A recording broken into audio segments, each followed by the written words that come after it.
Chapter number 8 है conics 1। इसको आज हम डिटेल से डिस्कस करेंगे कि कोनिक 1 क्या चीज़ है, ठीक है, और इसमें हम किस चीज़ की स्टडी करते हैं। तो सबसे पहले इसके इंट्रोडक्शन पर बात करते हैं कि कोनिक 1 क्या है। Any curve produce by the intersection of plane, देखें यहाँ ये वर्ड बहुत इंपॉर्टेंट है, plane and right circular cone, यानी दो चीज़ों का इंटरसेक्शन है। एक प्लेन, यानी प्लेन का मतलब आप समझ सकते हैं बिल्कुल एक यानी सिंगल डायमेंशन का जो कोई प्लेन होता है, ठीक है, और राइट सर्कुलर कोन डबल यानी 2D होती है, 2 डायमेंशनल होती है, या 3D, आप उसको 3D भी कह सकते हैं। तो प्लेन जो होता है वो हमेशा 1D होता है, ठीक है, और जो आपके पास राइट सर्कुलर कोन है वो 2D होगी। इनके इंटरसेक्शन से यानी डिपेंडिंग ऑन द एंगल कि वो किस एंगल पर एक दूसरे को इंटरसेक्ट करते हैं, ठीक है, प्लेन और राइट सर्कुलर कोन किस एंगल पर एक दूसरे को इंटरसेक्ट करते हैं, इससे हमारे पास 4 तरह की शेप्स आती हैं, ठीक है। नंबर 1 हमारे पास है सर्किल, ठीक है, और नंबर 2 है एलिप्स, फिर है 3rd पर हाइपरबोला और 4th पर है पैराबोला। ये 4 तरह की शेप्स को हम कोनिक्स में अंडरस्टैंड करते हैं या उसकी स्टडी करते हैं, ठीक है। कोनिक 1 जो है वो टोटली सर्किल पर है, और कोनिक 2 में आप बाकी रिमेनिंग शेप्स को पढ़ेंगे, उसमें पैराबोला, हाइपरबोला और एलिप्स आ जाएगा, ठीक है। अच्छा, इसी तरह अब हम नेक्स्ट पॉइंट है हमारा कि सर्किल एक स्पेशल टाइप है एलिप्स की। सर्किल और एलिप्स जो हैं वो एक दोनों को आप अलग अलग कंसीडर तो करते हैं, लेकिन सर्किल जो है वो एक स्पेशल टाइप है एलिप्स की, ये ऑब्जेक्टिव में भी पूछा जाता है। अब हमारे पास नेक्स्ट है कि conic sections can be generated by intersecting a plane, एक प्लेन यानी 1D और विद कोन यानी 2D शेप जब इंटरसेक्ट करें तो हम उसे कहते हैं कोनिक। अब इसको हम बाय फिगर भी मैं आपको भी समझाता हूँ इसको, ठीक है। अब देखें इसमें नेक्स्ट जो पॉइंट बहुत इंपॉर्टेंट है, यहाँ से आपको ज़्यादा डिटेल समझ आएंगी चीज़ें। पॉइंट नंबर 1 को डिस्कस करते हैं। If the plane is parallel, if the plane is parallel यानी जो प्लेन है वो बिल्कुल पैरेलल है to the axis of revolution, यानी वाई एक्सिस के पैरेलल, देन द कोनिक, जो कोनिक डिज़ाइन होगा वो हाइपरबोला होगा। अब आपको मैं इसको डिज़ाइन करके बताता हूँ। देखिए आप एक लाइन कंसीडर कर लें, ये है एक्सिस, और ये लाइन जो मैं दूसरी लाइन डिज़ाइन कर रहा हूँ इससे आप जनरेटर कहते हैं, ठीक है। ये लाइन रोटेट करें इसके अराउंड, रोटेट करेंगे तो ये इस तरह आप रोटेट करते हैं, तो ये इसे हम राइट सर्कुलर कोन कहते हैं, यानी इनको जब आपस में हम शेप को मिला देते हैं तो इन्हें हम कहते हैं राइट सर्कुलर कोन। और ये पॉइंट हमारे पास कहलाता है वर्टेक्स, और इन्हें हम कहते हैं नैप, ठीक है। इसको PPE भी लिखा जाता है, नैप, ये दोनों आपके पास नैप कहलाते हैं। अब वो आपसे क्या कह रहा है कि जब आप वाई एक्सिस के पैरेलल इसे कट करते हैं, इस तरह ये कट कर, ये वाई एक्सिस के पैरेलल कट करते हैं तो जो आपके पास शेप डिज़ाइन हो जाती हैं, ठीक है, वो उन शेप्स को हम कहते हैं, यानी इस तरह की शेप डिज़ाइन हो जाएंगी आपके पास, ये और ये शेप, ठीक है, ये कहलाती हैं आपके पास हाइपरबोला शेप्स, ठीक है। यानी इसमें आपको अब दोबारा एक दफ़ा समझिए कि हमारे पास राइट सर्कुलर कोन और एक प्लेन, प्लेन इस तरह कट कर रहा है कि ये देखें, ये लाइन जो है वो एक्सिस है, ठीक है, और ये हमारा प्लेन था जिसको मैं अब थोड़ा डबल लाइन से शो करता हूँ, ये वाई एक्सिस के पैरेलल होके उसको कट कर देता है। तो हमारे पास 2 तरह की शेप डिज़ाइन हो जाती हैं, उन्हें हम कहते हैं, इन्हें एक अपवर्ड डायरेक्शन में ओपन होता है और एक डाउनवर्ड डायरेक्शन में ओपन होता है। तो हम इन शेप्स को कहते हैं कि ये हमारे पास जो हैं वो हाइपरबोला शेप्स कहलाती हैं। इसी को थोड़ा सा और अंडरस्टैंड करते हैं नेक्स्ट पॉइंट के लिए कि if the plane is parallel to, यानी अब प्लेन पैरेलल हो जाएगा जनरेटिंग लाइन के। अब जनरेटिंग लाइन क्या है ये भी आपको यहाँ कॉन्सेप्ट क्लियर हो जाएगा।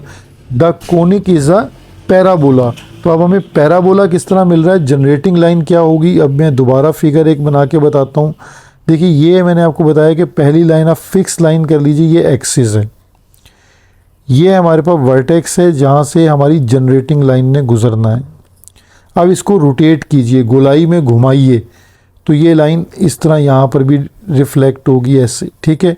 अब हम इस शेप को जब ये इसको क्लोज कर देते हैं इस तरह, तो ये इसी वजह से इसको कोन कहा जाता है कि ये कोन बन जाती है, ठीक है।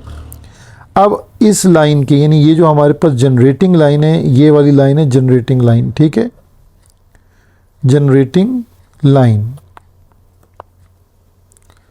इसके पैरेलल अगर आप कट करते हैं, ये प्लेन है, इसने कट कर दिया तो आपको ये शेप मिलती है, ठीक है। इस शेप को कहते हैं पैराबोला, ठीक है। अब इसी तरह थर्ड पॉइंट को डिस्कस करते हैं, if the plane is perpendicular. अब हमारा प्लेन जो है वो perpendicular to axis of revolution, अब हमारा जो प्लेन है वो बिल्कुल परपेंडिकुलर हो जाएगा। अब परपेंडिकुलर कैसे हो जाएगा, एक्सिस ऑफ रेवोल्यूशन के। दोबारा इसको आप अंडरस्टैंड कीजिए, ये हमारा एक्सिस है, ठीक है, और ये हमारी जनरेटिंग लाइन है, ये दोनों का मीटिंग पॉइंट जो है वो क्या बन जाता है, वर्टेक्स। और इस लाइन को ये रोटेट किया तो ये शेप आ गई। अब हमने इसको कोन शेप में डिज़ाइन कर दिया कि ये कोन, राइट सर्कुलर कोन बन गई, ठीक है। इस एक्सिस के हमने परपेंडिकुलर कट कर दिया, यानी ये परपेंडिकुलर कटिंग होती है ऐसे, बिल्कुल ये इन दोनों के बीच में 90 डिग्री का एंगल हो जाता है। तो अब आपको जो शेप मिल रही होगी वो सर्किल शेप मिल जाएगी, ठीक है। और इसी तरह लास्ट जो हमारे पास शेप है, fourth shape, if the plane intersect one nappe, एक नैप को कट करना है, हाइपरबोला में दोनों नैप कट हो जाते हैं, at an angle to the axis other than 90, क्योंकि 90 पे तो सर्किल आता है, तो 90 से या तो आप लेस कर देंगे या ग्रेटर कर देंगे। तो इसमें आपकी शेप आपको इस तरह समझ आ सकती है कि सबसे पहले एक्सिस आ गया और एक्सिस के ऊपर जनरेटिंग लाइन आ गई, जनरेटिंग लाइन को आपने रोटेट कर दिया तो ये हमारे पास राइट सर्कुलर कोन बन जाती है, ठीक है। अब आपने इसको कट करना है इस शेप में, ये अब आप शेप देखिए 90 डिग्री से लेस हो या ग्रेटर हो, यानी ये एंगल जो अल्फ़ा बन रहा है इन दोनों के बीच में, एक्सिस और प्लेन के बीच में, वो 90 से लेस होगा या ग्रेटर होगा, तो थोड़ी सी ओवल शेप आपको मिलेगी, ये शेप, इसी को एलिप्स कहा जाता है, ठीक है। और हम कहते हैं कि सर्कल जो है वो इसकी एक स्पेशल टाइप है, उसको आगे डिटेल से डिस्कस और भी करेंगे थ्रू इसेंट्रिसिटी, लेकिन वो अभी आज का टॉपिक नहीं है हमारा, ठीक है। तो ये चार शेप्स आ गई, चारों शेप्स प्लेन और कोन के इंटरसेक्शन से मिलती हैं, तो वो मैंने बता दिया कि कैसे मिल रही हैं आपको। अब हम सर्किल को डिस्कस करते हैं। Circle is a shape that has a continuous and constant curve, यानी एक गोलाई बन जाती है, एक सर्कमफेरेंस बन जाता है। इसको और अच्छे से हम इस तरह एक्सप्लेन कर सकते हैं कि सर्किल इज अ लोकस और path of moving point around a fix point is called circle, ठीक है। अब इसको आप ऐसे डिज़ाइन करके देखें, ये एक आपके पास सर्किल है, ये मूविंग पॉइंट है P, और ये है फिक्स पॉइंट जिसको हम कहते हैं सेंटर, ठीक है। इसके कोऑर्डिनेट H, K होते हैं। तो ये जो मूविंग पॉइंट का रास्ता है around a fix point is called circle, और मूविंग पॉइंट से सेंटर तक का जो डिस्टेंस है ये कहलाता है रेडियस। अब हम जो इम्पोर्टेंट पॉइंट है आज का वो है स्टैंडर्ड फॉर्म, कि सर्किल की स्टैंडर्ड फॉर्म क्या है। जैसे आपने पढ़ा है आज तक, लीनियर की एक स्टैंडर्ड फॉर्म है, क्वाड्रेटिक की एक स्टैंडर्ड फॉर्म है, होमोजीनियस इक्वेशन की एक स्टैंडर्ड फॉर्म है। इसी तरह सर्किल की स्टैंडर्ड फॉर्म ये है हमारे पास, x माइनस एच का square plus y minus K का square equal to R square, जिसमें सेंटर जो है वो h, k से रिप्रेजेंट होता है, r से रेडियस को रिप्रेजेंट किया जाता है। इन केस अगर हमारे पास सेंटर 0, 0 हो जाता है तो h और k को 0 करेंगे तो स्टैंडर्ड फॉर्म बन जाएगी X square plus Y square equal to R square. इसको देखते हुए आप इसको सेकंड डिग्री इक्वेशन कह सकते हैं, क्योंकि x पर भी स्क्वायर है और y पर भी स्क्वायर है, दो वेरिएबल्स हैं और सेकंड डिग्री इक्वेशन है ये, ठीक है। लास्ट इसके अंदर जो एक इम्पॉर्टेंट पॉइंट है वो है जर्नल फॉर्म। सर्किल की दो फॉर्म्स हैं, एक स्टैंडर्ड फॉर्म और एक जर्नल फॉर्म। जर्नल फॉर्म है X square plus Y square plus 2gx plus 2fy plus c equal to 0। ये कहलाती है जर्नल फॉर्म, जिसमें g, f और c जो हैं वो हमारे पास कहलाते हैं इंडिपेंडेंट कांस्टेंट्स, यानी g, f एंड c जो हैं वो कांस्टेंट्स हैं। अब जब जर्नल फॉर्म की आप बात करेंगे तो सेंटर के पॉइंट्स कहलाएंगे -g, -f। जैसे स्टैंडर्ड फॉर्म में h और k थे, यहाँ पर -g और -f है। और रेडियस के लिए जो फॉर्मूला यूज़ किया जाता है वो है r equal to √g² plus f² minus c। अब इससे नेक्स्ट हम जाते हैं टॉपिक पर, वो है नेचर ऑफ सर्किल पर। तो नेचर ऑफ सर्किल में भी देखें, अगर आपके पास g² plus f² minus c value greater than 0 आ जाती है तो द सर्किल इज़ रियल, यानी एक रियल सर्किल डिज़ाइन हो जाएगा, ठीक है। वो उसका कोई साइज़ होगा अदर देन 0, कोई साइज़ होगा उसका, ठीक है, with respect to the radius.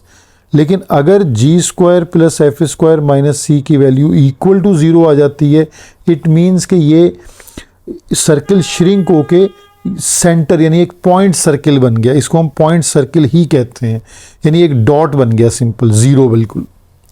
और थर्ड में g² plus f² minus c जो है अगर लेस देन 0 आ जाए, ठीक है, अगर ये वैल्यू हमारे पास लेस देन 0 हो जाए तो हम इसको कहते हैं कि ये सर्किल इमेजनरी होगा या वर्चुअल सर्किल होगा, ये सर्किल डिज़ाइन नहीं होगा, इसमें आयोटा आ जाएगा। अच्छा, एक और इम्पॉर्टेंट बात इसमें याद रखनी है, वो आपको क्या है कि जब आप यूज़ कर रहे हैं जर्नल फॉर्म तो the coefficient of x² and y² is equal, हमेशा इक्वल होंगे। ये ऑब्जेक्टिव में भी पूछा जा सकता है। अगर 2x² प्लस 3y² है तो ये सर्किल नहीं है, 2x² plus 2y², x² y² के कोफिशिएंट्स हमेशा इक्वल होंगे और सर्किल की इक्वेशन में कभी भी xy की टर्म आपको नज़र नहीं आएगी। और एक और बात कि सर्किल जो है वो 2D शेप है, यानी 2 डायमेंशनल है, 2 एक्सिस की वजह से बनती है, x और y एक्सिस। इसी तरह लास्ट एक चीज़ हम और गो थ्रू कर लेते हैं कि अगर ये हमारे पास एक सर्किल हो, ठीक है, इस सर्किल में हमारे पास ये सेंटर है, आप इसको इस वक्त h के या -g किसी भी रिस्पेक्ट से लिख लें, ये सेंटर है, ठीक है, ये हमारा पासिंग पॉइंट है। अब आपको ये समझना है कि अगर सर्किल को एक लाइन, सिंगल लाइन टच करे तो इसे कहते हैं टेंजेंट। टेंजेंट और रेडियस हमेशा 90 डिग्री होते हैं, एक तो ये पॉइंट याद रखेंगे। और टेंजेंट ऐसी लाइन को कहते हैं जो सर्किल को सिंगल पॉइंट पे टच करती है। और अगर कोई लाइन सर्किल को 2 पॉइंट्स पे टच कर दे तो उसे हम सीकेंट लाइन कहते हैं, ठीक है।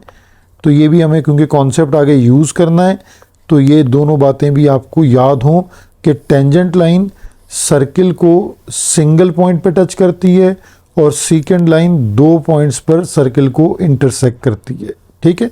Thank you.